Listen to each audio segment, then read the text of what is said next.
This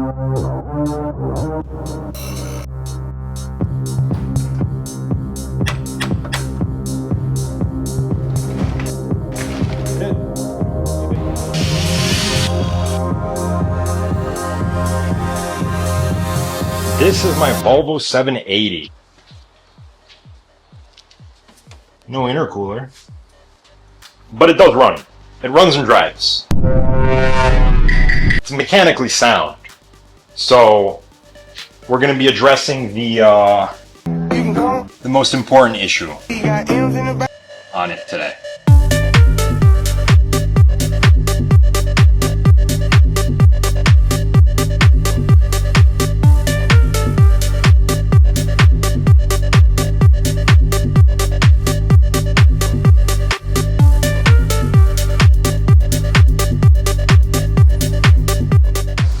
Well, nothing to it but to do it. To put these parts in, first I gotta take the old ones out. So let's get cracking.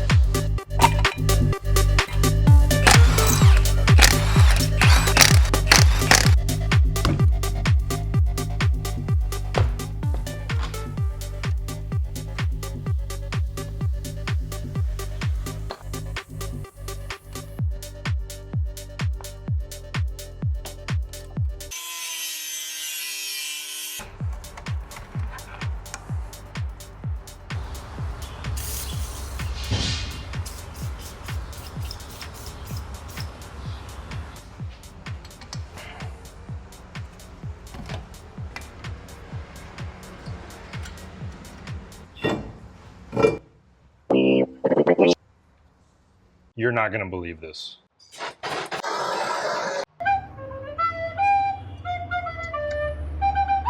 So, after that eviction, we can see that our brake shield is from the Titanic, and that ABS sensor, or wheel speed sensor, whatever you want to call it,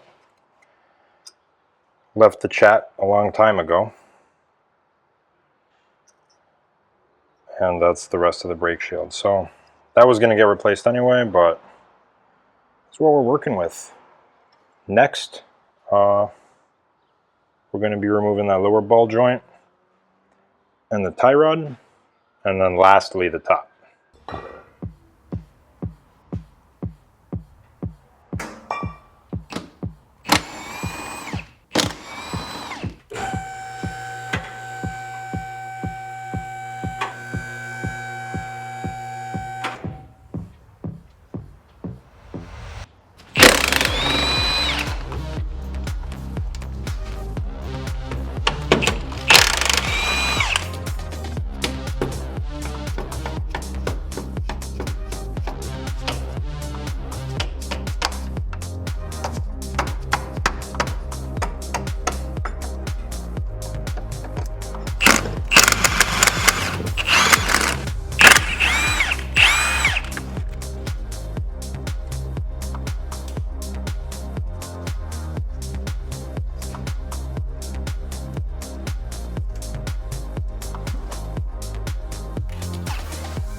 darkness, my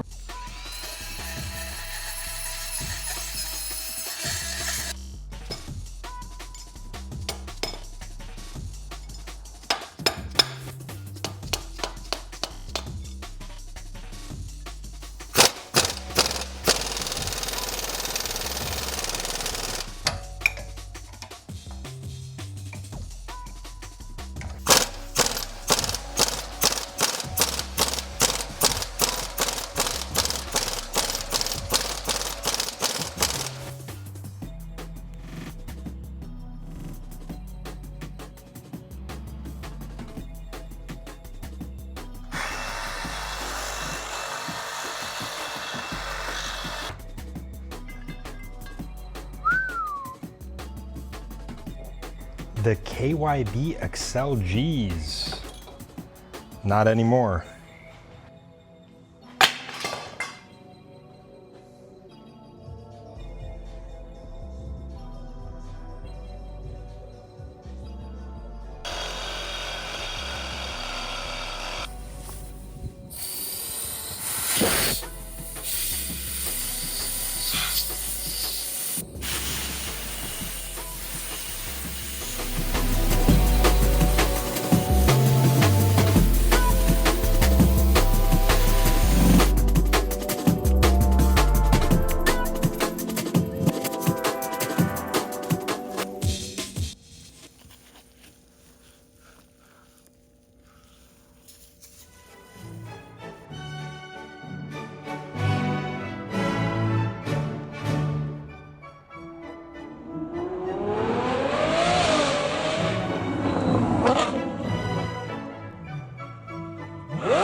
I don't know what's going on with this rack.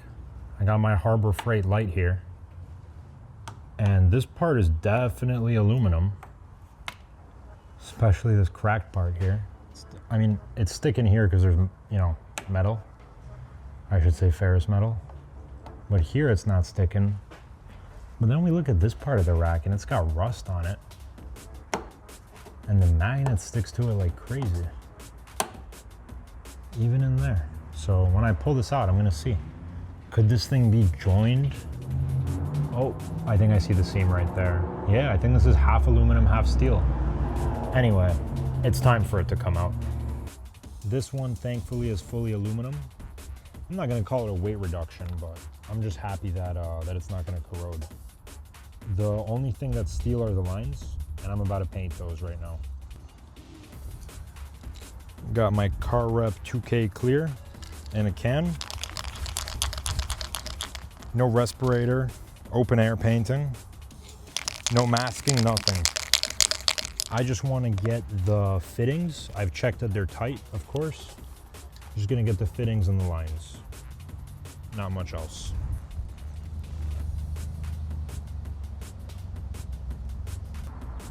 I ended up clear coating the whole thing. Just gotta dry now. Look at this thing shine. Super happy with this stuff. It's not every day you get 2 BJs with a nice rack. I was comparing the thickness of the new intercooler to the old one, and I noticed that it seems like this one has a drain plug. And this one does not. But I think that really is the only, I'm not even gonna call it a downside because it's a point of failure. Here's a shot showing just how much thicker the 88 unit is and the slightly different end tank design. So this is where we left off the other day. We still got the calipers hanging. I'm not a fan of these hoses. I actually have new ones, so don't crucify me in the comments for hanging them like this. And also this, I would.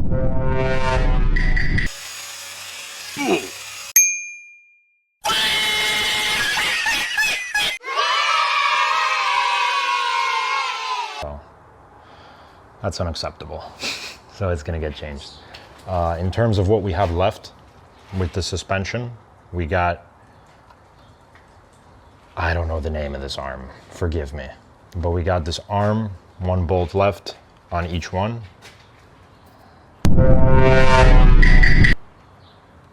And we got the ball joints still in there, but those are gonna get replaced. And then we have the steering rack. Now, real quick, I'm gonna give a rundown of the bolts we need to take out. We got 3 12s at the bottom here. We got a 13 here, 15 right there. We got a 17 here, a 19 there, I think. Then we got a 22 and a 19. And this looks like a 12, but that's TBD.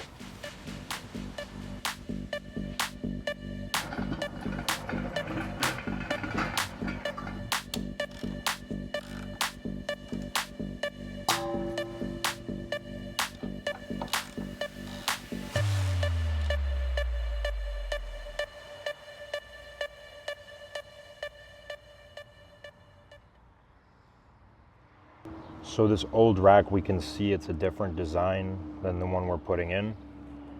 It's half steel, half aluminum. The lines are routed a little bit differently. And of course, this one is, you know, it's got almost 300,000 miles on it. It's old, it's crusty, and it's good that we're replacing it. Now the tie rods, the inners and outers, have under 10 miles on them. So the outers didn't come with the new rack, I'll swap those on. The inners I will probably just keep for later.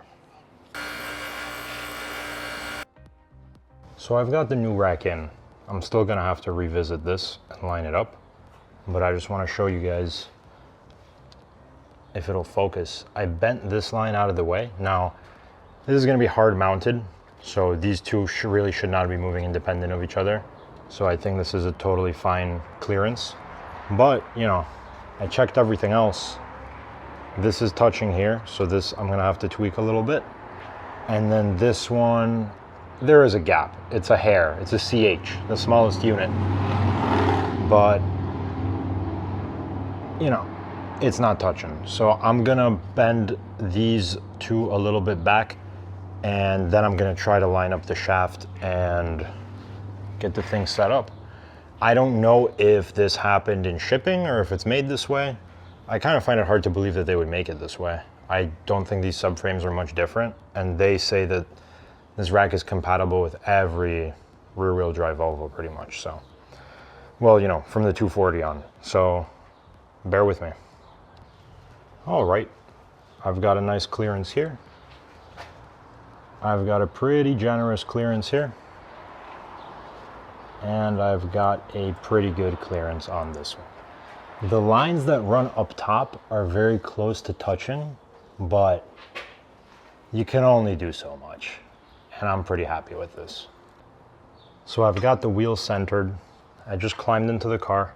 I confirmed the wheel is centered and the through hole is perfectly aligned. So now it's time for everything to go back together. So I've got a bit of a dilemma. Go figure, a different rack has different spots for the lines. So these don't really want to line up. I can get the high pressure line in there, but it's, you know, it's tight. And then this one interferes with it whether I go over or under. So what I'm going to do is, if you take a look, the low pressure is just attached to a hose there. So this one I'm gonna separate and bend how I need it to bend. Meanwhile, the high pressure, if I take you guys off the tripod, the high pressure is held to the, I know the lighting is not good, it's held to the subframe with a Torx. So I'm gonna loosen that, and hopefully that gives me some lateral play here, which makes it easier to hook this line up.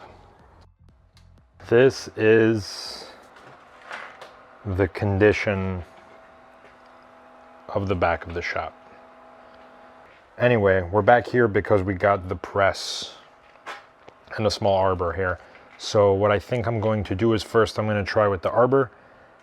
If that fails, which I don't really have much faith in it, I kind of just want to see if it'll work, then I will try the actual 12-tonner, see what that can do. Got you guys set up. I know the production quality isn't there on this one, but you get what you get. Damn! That did it. Check it out. Man, these aluminum arms have a bad reputation, I'll tell you. You could see the marks where I whacked it. Now I know what to do on the other side. I'm not going to put it through the same abuse, but it's going to get the 12-ton. That's the only way to do it. You know, aluminum definitely I think is better in a situation like this, but they've been known to bond to these ball joints. And there's forum posts on turbo brakes where people just can't get it done. Well, got it done.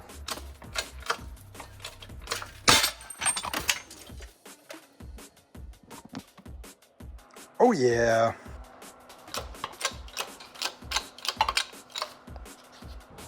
So now that we have both of the arms completely stripped of any other parts, I want to strip this ugly off of them before we start playing the bushing game. So this is what 5 minutes on the wire wheel netted me. We got this one just so you see the difference. I got the number on it even. And all that's left is this pocket here where I just couldn't, you know, get in there, and same with this. So this I'm gonna use a die grinder with a small brush attachment, and I'll get this thing cleaned up.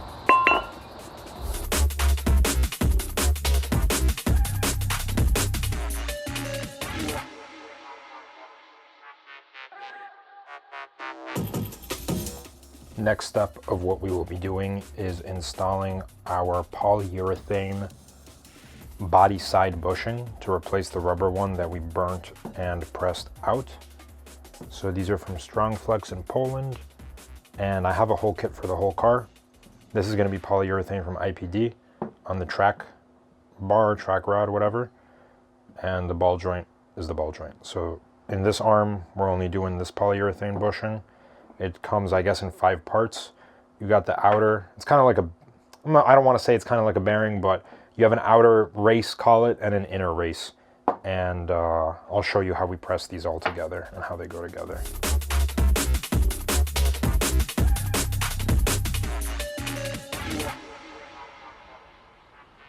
This is a very messy and time-consuming process.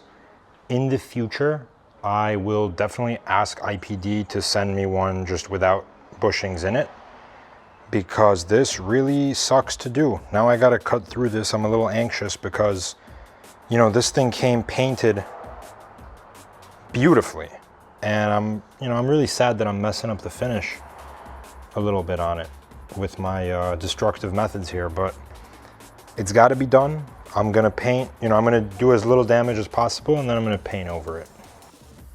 At this point, I've cut one pretty good slit in there without going too far, and I haven't messed up the finish too bad. I have a couple of scuffs here where actually the rag that I was clamping with got ripped, but now I'm gonna try to press out the bushing, or at least the body of the bushing, one more time. If I have to, I'll cut a second slit. It should come out no problem. And this steel doesn't cut too bad. It went pretty easy with the hacksaw. But first, let's try to press it. So this is the final, well, not the final, but this is the result of pressing out the bushing. I have a couple of chips in the paint from messing around. And if you look down at the center there, I very lightly grazed the inside barrel. But, you know, I'm not gonna cope and seethe. I'm just gonna grease it up and put the new polyurethane in. But first, let me handle this one. This way, I don't get too far ahead of myself. All right, we've got a problem. This bushing is not the right size. You can see it's a little bit loose in there. So I gotta talk to Strong Flex about replacing that at the correct size. So this explains it all. These bushings are the correct size for the OEM arms, but the IPD arms have a bigger ID. So that's the problem. Strut arms, strut rods, whatever, going in. Got a rubber bushing in here. They are directional, so I'm just making sure that I get them symmetrically side to side. I am going to be putting the bolt into the body first.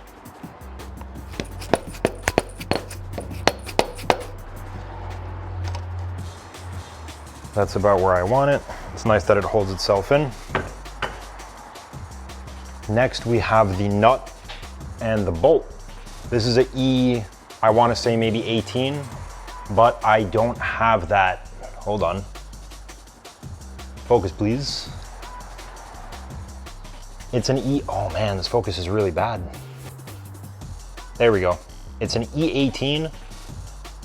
I don't have an E18 or whatever the hell it is, but I do have a 14 mil socket. That's how I took it off. So that's how it's gonna go.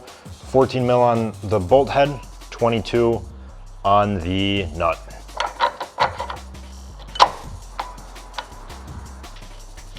Next, we want to install our polyurethane bushings and the washer into this arm here. So I'm going to pull this apart and grease it up with my super lube. Give me 1 second. Got the first arm in. This is a 16. This, I used a 14 mil socket, just like how I got it out, even though it is like an E18 or maybe an E20. And then this is a 22. Now, this is not the hardest thing in the world, but it doesn't want to line up. So what you do is you put this in first, then you swing this up, and then you use a punch from one end and put the bolt in from the other, and it goes through. Not a big deal. I'm gonna do the other side and I'll be right with you guys.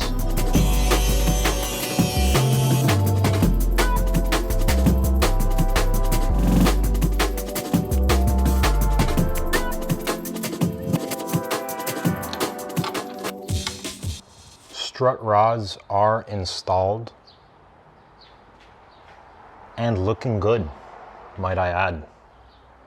Feels nice and stiff with the polyurethane. I can't wait to feel how it drives.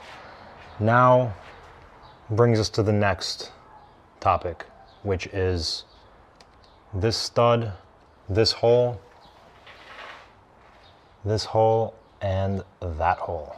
So we have a brace that's going to mount to those, but a couple of orders of business.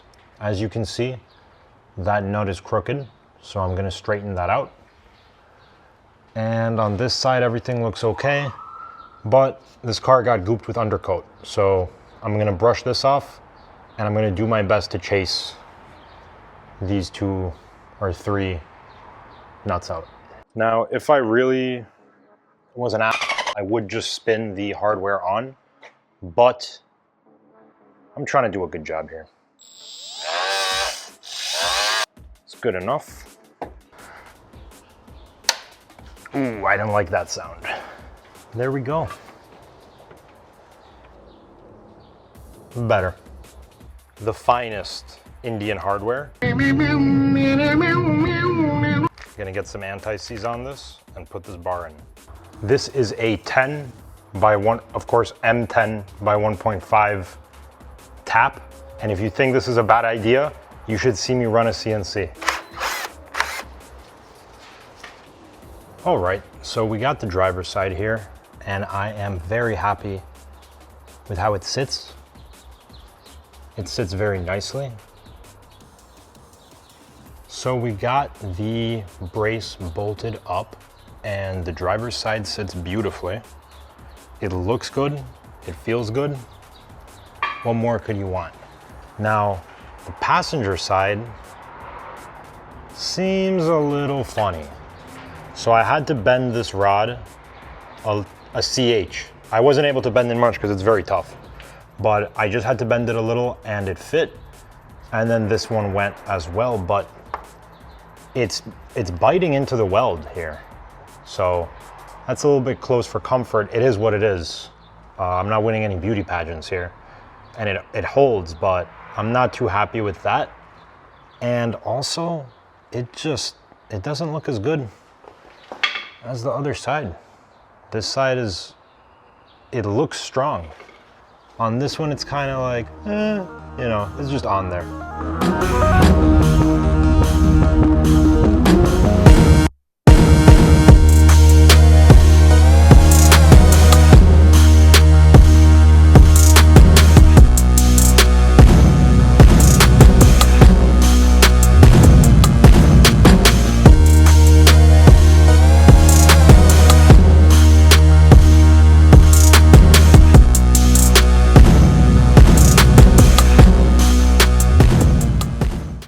I have nothing. I have nothing. No. I have nothing.